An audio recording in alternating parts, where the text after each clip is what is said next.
Realistic horror experience पे based है कहानी। ठीक है, मेरी बात ध्यान से सुनिएगा प्लीज, मजा आने वाला है। हाँ, रियलिस्टिक। ठीक है, ये पता नहीं इंसिडेंट मुझसे कैसे मिस मिस हो गया। मैंने आज तक सुनाया, आज से पहले ये इंसिडेंट कभी नहीं सुनाया। ठीक है, तो ये 2017 की बात रही होगी। ठीक है, ऑफलाइन में हम लोग पढ़ाते थे। ठीक है, 2017 की बात रही होगी, ऑफलाइन में हम सभी टीचर्स पढ़ाते थे। उस टाइम पे आप बोल सकते हो कि यंग ही थे। तो हमारे एक स्टाफ रूम में हमारे साथ हमारे दोस्त थे। उन्होंने क्या है, उस टाइम पे प्ले स्टेशन लिया था, PS। अब वो 3 था कि 4 था, मुझे तो कुछ नहीं पता, है ना। तो उन्होंने बोला कि काफी दिन से उनको बड़ी मतलब इच्छा थी कि आप प्ले स्टेशन, हमने नाम सुन रखा था बट ऐसा कुछ अपनी हैबिट में नहीं था कि भाई प्ले स्टेशन खेलना ही खेलना है, इतना मतलब ऑब्सेस्ड नहीं थे। उस आदमी ने प्ले स्टेशन के लिए LED ले ली बहुत बड़ी, है ना। हम जो है वो लैपटॉप पे ही फिल्म देख के काम चला रहे हैं। मतलब अच्छा खासा खर्चा किया था, प्ले स्टेशन भी शायद महंगा आता है। और LED ले ली भाई सोनी की, जिसमें सारी फैसिलिटी हो। वूफर ले लिए। मतलब देख रहे हो कि चेयर तो नहीं ली थी, नीचे गद्दा सीधा तकिया लगाओ सीधा दीवार के पास बैठकर। बट हाँ, दीवार में बड़ी सी LED, वूफर रखे हुए साथ में, और प्ले स्टेशन रखा हुआ है सिर्फ गेम खेलने के लिए। तो वो इंसान इतने ऑब्सेस थे। तो एक दिन सैटरडे की बात है, तो संडे वाले दिन ऐसी प्लान बना लिया करते थे भाई। जयपुर में थे तो कभी बोले नाहरगढ़ घूम के आ रहे हैं, कभी जो है वो हम जयगढ़ घूम के आ रहे हैं, कभी जो है इधर कहीं पर भी निकल गए सब लोग आपस में, दोस्त, है ना, ग्रुप में। तो संडे वाले दिन पहले से ही उसने, हमारे जो सर थे, वो दोस्त जो थे हमारे, उसने पूरा माहौल बना के रखा कि सर नाइट आउट हो जाए, नाइट आउट।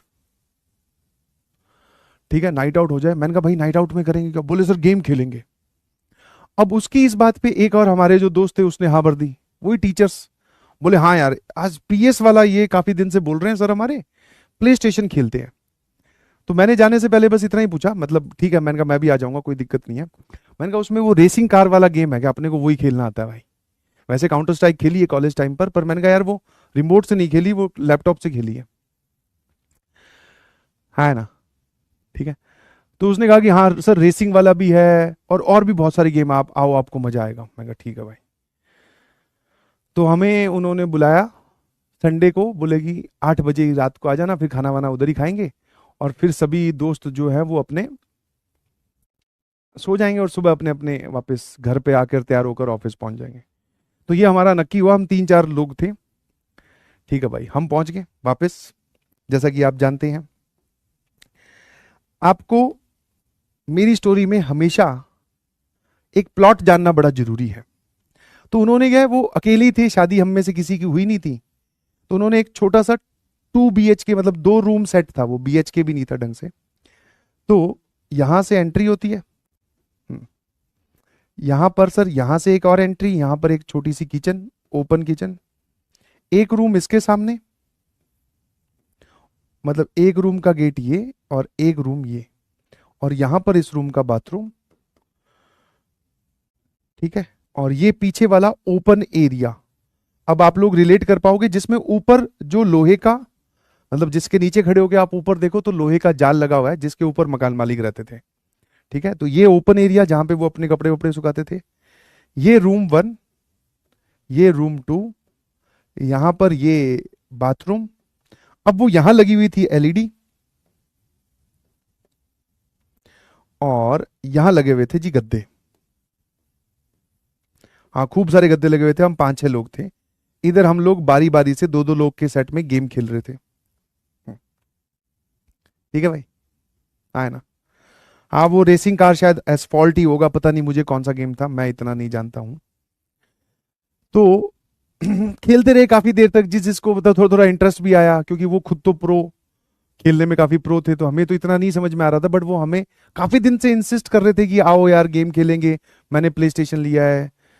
फिर हमने कहा कि थोड़ी देर गेम खेल के मूवी देख सकते हैं। बोले हाँ सर वो भी देख लेंगे, घबराओ मत। तो हम लोग सारे इकट्ठे हो गए, 3-4 लोग। ऐसे करते करते शायद रात का टाइम हुआ होगा, तो हमने बोला कि भाई अब खाना खा के आया जाए। तो वापस 2-2 ओपिनियन, जब इकट्ठे हो जाते हैं 2-4 लोग, तो भाई 2-2 ओपिनियन, 3-3 ओपिनियन तो होते ही हैं, है ना। एक ने बोला कि जो गेम खेलने वाला था, वो जिसका घर है, जिसने हमें इनवाइट किया, उसने बोला कि ऑर्डर कर देता हूँ, यहीं आ जाएगा, खेलते खेलते खाएंगे और फिर और खेलेंगे। अब हम सब लोग भाई खेल खेल के पक चुके थे, हमें तो ज़्यादा समझ में आ नहीं रहा। हमने कहा नहीं नहीं नहीं नहीं नहीं, यहाँ नहीं खाएंगे, बाहर ऑर्डर करके आएंगे। बाहर ऑर्डर करके क्या, बाहर जाकर खाएंगे। तो थोड़ी बहुत डिस्कशन के बाद में ये वाली चीज़ जो है हमारी फाइनल हुई कि अब हम 3 बाइक पर 4 जन या 5 जन, या 2 बाइक पर 5 जन, ऐसे हम निकल रहे हैं खाना खाने के लिए। तो यहीं पर ही बाइक खड़ी कर की थी अंदर। तो दोनों हमने बाइक निकाली, 5 लोग होंगे हम, एक पे 3 बैठ गए, एक पे 2 बैठ गए। अच्छा, एक जो है वो बाइक मेरे पास थी, तो मेरे पास, मैं मतलब सभी लोग निकले बाहर, फिर वापस आया, आया ना, मेरी चाबी रह गई थी उसमें, ठीक है, आया ना, तो मेरी चाबी रह गई थी, बाकी लोग बाहर यहाँ गेट के बाहर खड़े हो गए, वही हंसी मजाक। उसने फाइनली यहाँ इस गेट पर लॉक लगाना था। तो मैंने कहा रुको मैं चाबी लेकर आता हूँ। मैं गया अंदर कमरे की, मुझे लाइट वाइट मिली नहीं, तो मैं अपनी चाबी ढूंढ ही रहा था, गद्दे पर रखी हुई थी, मैं वापस बाहर आ गया, है ना। और उस टाइम पे शायद बजे होंगे 11:30, 12, 1 बजे के करीब।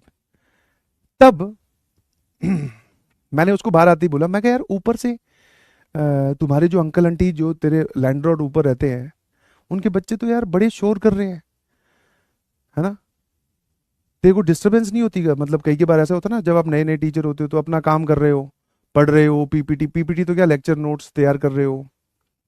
मैं कहा उसकी तो ऊपर उस जाली से तो बड़ी उसकी हंसने की रोने की आवाजें आ रही है, उस मतलब जो भी तुम्हारे अंकल आंटी की बेटी है या बेटा है जो भी।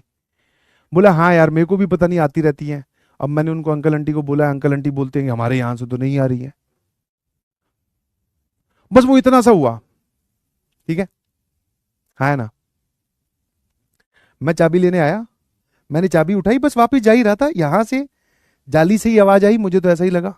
मैं कहा इतनी रात को कौन रोता है यार, हंसता है या जो भी है। मैं कहा बच्चे डिस्टरबेंस नहीं होती है? बोले हाँ कई कई बार करते हैं ये लोग, अब कौन इनसे बात करे, हम चले गए भैया, है ना। हम खाना खाने चले गए, खाना खा के आ गए। रात को हम आए, फिर हमने अब की बार गेम पे एकदम कांटा लगा दिया, बोले भाई कोई गेम नहीं खेलेंगे, अब मूवी देखेंगे। हमने बढ़िया उसमें मूवी चलाई, ठीक है, और मूवी देखते देखते 1 2 लोग सो गए, ठीक है ना। फिर हम इसी वॉशरूम को यूज कर रहे हैं, जिस जिसको जरूरत पड़ रही है उस हिसाब से। सुबह उठे, बाइक ली, मैं अपने घर, बाकी लोग अपने घर, फिर ऑफिस में मिले। ये सिलसिला ऐसे चलता रहा। फिर सब लोग अपनी अपनी दिशा में अलग अलग चले गए। वो सर जिनका घर था वो चंडीगढ़ शिफ्ट हो गए, उन्होंने कोचिंग चेंज कर ली। मैं आ गया, यहाँ आ गया। नाउ अब बात करते हैं क्लाइमैक्स की। पिछली फैब में उनकी शादी थी, लास्ट फैब, मतलब 1 साल होने वाला है। जिनका घर था ना, उन्हीं सर की शादी थी पिछले फैब में। अभी जो पिछला फैब गया, अभी तो ये फैब तो अभी आने वाला है। तो और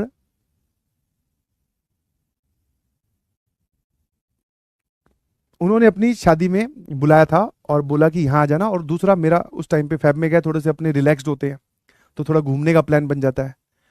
तो उधर मनाली की तरफ ही घूमने का प्लान बन रहा था, बीच में चंडीगढ़ में उनकी शादी थी। तो मैंने कहा चलो शादी से होते हुए गुजरेंगे भाई, है ना। तो हम लोग उनकी शादी में गए, मैं और वाइफ थी साथ में।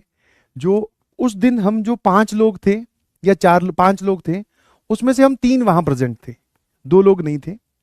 एक मैं, एक जिनकी शादी है, और एक और सर, ठीक है। फिर एक हमारे जो सीनियर थे उस टाइम पे वो भी आ गए, जिन्होंने जिन्होंने ये घर इन सर को दिलवाया था, वो भी। तो हम 4 लोग थे। अब जैसे अगले दिन शादी होनी है, तो मैं रात को लेट पहुंचा था, तो हम लोग खाना वाना खा रहे थे, बैठ के टेबल पे बात कर रहे थे, पुराने दिनों को याद कर रहे थे। ऐसे ही कि यार जब पुराने होते थे मजे बड़े आते थे, बाइक पे घूमने निकलते थे। मैंने कहा ऐसे ही, मैंने वो वाली बात छेड़ ली, ये प्ले स्टेशन वाली। मैं कहा हाँ यार सर, आपका प्ले स्टेशन वाला चस्का अभी भी है कि नहीं है, मतलब आप इतने ऑब्सेस्ड थे उस टाइम पे, अभी भी आप प्ले स्टेशन वगैरह खेलते हो कि नहीं? बोले हाँ सर अभी भी प्ले स्टेशन रखा हुआ है। मैंने कहा आपका वो नाइट आउट हमेशा याद रहेगा। फिर जैसी मैं इस बात पे पहुंचा, इन्होंने मुझे रोका, बोले सर आपको पता है? मैंने कहा क्या पता है? नहीं पता है, बताओ क्या पता है। बोले कि सर वो जो घर जिसमें हम रहते थे ना, जिसमें अपने आप खेलने आए थे, एक बार रात को हम लोग रुके थे, वो घर हॉन्टेड था। मैं कहा हॉन्टेड था? हाँ सर। बोले वहां पर मेरे से पहले 1 साल पहले, मतलब वो 1 साल तक घर किसी को किराए पे मिला नहीं था, उससे पहले उसमें कोई लड़की रहती थी, है ना, जो कि जॉब वगैरह करती थी। उसने शायद उस घर में कुछ सुसाइड वगैरह किया था, या अननेचुरल डेथ उस लड़की की उसमें हुई थी। मैंने कहा अच्छा, आपको किसने बताया? कि बोले सर उस घर में से है ना, वो जो आवाजें हैं वो धीरे धीरे बढ़ने लगी। कि मैं जब उस घर में शिफ्ट हुआ, अकेले रहते थे ये, हाँ है ना, तो बोले शिफ्ट हुआ तो रात को ऐसा लगता था कि कोई हंस रहा है, कोई रो रहा है, उसकी आवाज आ रही है। तो सबको जैसे मुझे उस दिन लगा कि ऊपर ऊपर अंकल आंटी रहते हैं, उनका ही कोई बच्चा या कोई होगा, या पड़ोस अड़ोस में कहीं से आवाज आ रही होगी, या रात के सन्नाटे में। बोले धीरे धीरे धीरे धीरे वो आवाजें बढ़ने लग गई। मतलब ऐसा हो रहा है कि वो गेम खेल रहे हैं और उनके बगल में इतनी ही दूर कोई हंस रहा है। एक होता है कि दीवार के पीछे से आवाज आ रही है, जाली के ऊपर से आवाज आ रही है, ये हमें समझ में आता है कि बहुत कोई दूर हंस रहा है, हमें सुनाई दे रहा है। वो बोल रहा है सर सिचुएशन यहां तक पहुंच गई थी कि यहां कोई हंस रहा है। मैं कहा फिर आप? बोले कुछ नहीं, मैं वहां पे आराम से रह रहा था। फिर मैंने जो हमारे दूसरे सीनियर थे उनको बताया कि यार ये कैसा घर दिलवा दिया। तो वो जो सीनियर थे उनके पापा ने जांच पड़ताल की, क्योंकि उस उन्हीं की लोकेलिटी में घर लिया था।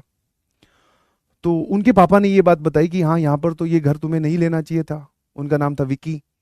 बोले विकी तूने ये घर इनको क्यों दिलवा दिया, इसमें तो वो हुआ हुआ है, कोई नहीं लेता, ये एक साल से खाली पड़ा था, तूने ये घर दिलवा दिया। फिर मुझे उस टाइम पर नहीं डर लगा था, वो जब मैं वापस चाबी लेने आया था। बट जब मैंने सुना तो मैंने कहा यार, जब मैं चाबी लेने वापस आया था मुझे जो आवाज सुनाई दे रही थी वो ऊपर लैंडलॉर्ड के अंकल आंटी के बच्चों की नहीं थी। बोले नहीं सर, नहीं थी, वो उसी की आवाज थी जो आपको सुनाई दे रही थी। मैंने कहा यार आप बड़े डेरिंग बाज आदमी हो, हम तो चलो एक दिन रुके और रात को हम यहीं रुके और इसी बाथरूम से वो आवाजें आती थी। बट ऐसा लगता था क्यों कौन इस बात पे विश्वास करेगा कि यहां बैठे हो इस बाथरूम से हंसने की आवाज आ रही है। हमें तो ये लगता था जाली से आवाज आ रही है ऊपर से। तो मैंने कहा चलो हमारा तो छोड़ो, हमारा तो एक नाथ का बात थी, आप उसमें जानने के बाद में भी रह रहे हो। बोले कि हाँ सब। फिर उन्होंने पूरी डिटेल में बताई कि वो सर कहानी और वो हॉन्टेडनेस इतनी ज्यादा बढ़ गई थी कि हाँ बस वो मुझे नुकसान नहीं पहुंचा रही थी या पहुंचा रहा था, बट हंसने की आवाज, है ना। और आप मतलब घर अपना मतलब एकदम समेट के अच्छे से जाते हो, चद्दर वद्दर आते हैं तो ऐसे लग रहा है कि उस पर रात को कोई सोया है, चद्दर वद्दर बिखरी हुई है, सामान इधर का उधर हो रहा है, ये सब बोले हरकतें हो रही थी। और जबकि सर मेरे घर में तो कोई आता ही नहीं। मैंने कहा यार आप बहुत ज्यादा डेरिंग बाज आदमी हो। और उन्होंने ऐसा नहीं है कि आज मान लो जैसे अपने साथ नॉर्मल क्या है, यहाँ पे कोई हंसने की आवाज आई, भाई साहब गेट से बाहर, पीएस वीएस बाद में खेलेंगे, पता चला हमारे साथ कोई ना खेल जाए भाई, सीधा बाहर। बोले अब कल देखेंगे सामान उठाकर कहीं और।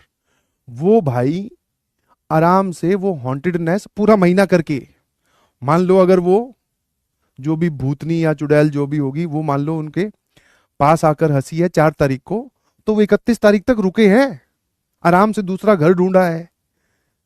मान लो वालो वहां पे भी घर लेने जा रहे हैं तो वो पूछ रहा है मकान मालिक पुराने घर में क्या दिक्कत है। वो कुछ नहीं, एक वो रात को पता नहीं कौन कान के पास आके हंस जाता है। नॉर्मल सा है, उसको मैं देख लूंगा, आप तो अपना घर बताओ कब दोगे।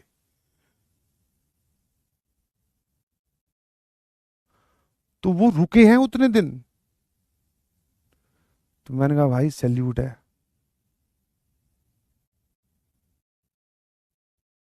हाँ फ्रेंडली भूत थी।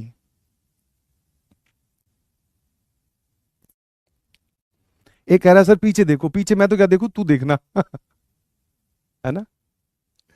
आज रात को जब तू सवाल सॉल्व करेगा, घर के जब सारे सो जाएंगे, तुझसे क्वेश्चन नहीं सॉल्व होगा तो तेरे कान के पास आके वो बोलने वाली है,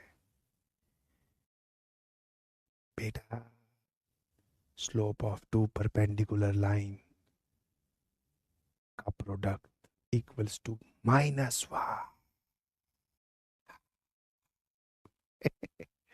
ठीक है, हाँ है ना। चलिए, हाँ हिम्मत वाले सर थे भाई बिल्कुल। मैं तो जब वो डिस्कशन चल रहा था उनकी शादी वाले दिन, तब भी मैं कहा सर सल्यूट है यार आपको।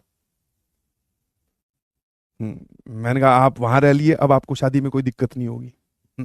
अब आपका शादीशुदा जीवन बहुत अच्छा जाएगा, क्योंकि एक चुड़ैल के साथ रहने की तो आदत हो ही गई है। ये मेरे मुंह से क्या निकल गया, ओ माय गॉड। मुझे उस टाइम पर तो डर कम लग रहा था, अब ज्यादा लग रहा है। चलिए, good night everyone, thank you so much.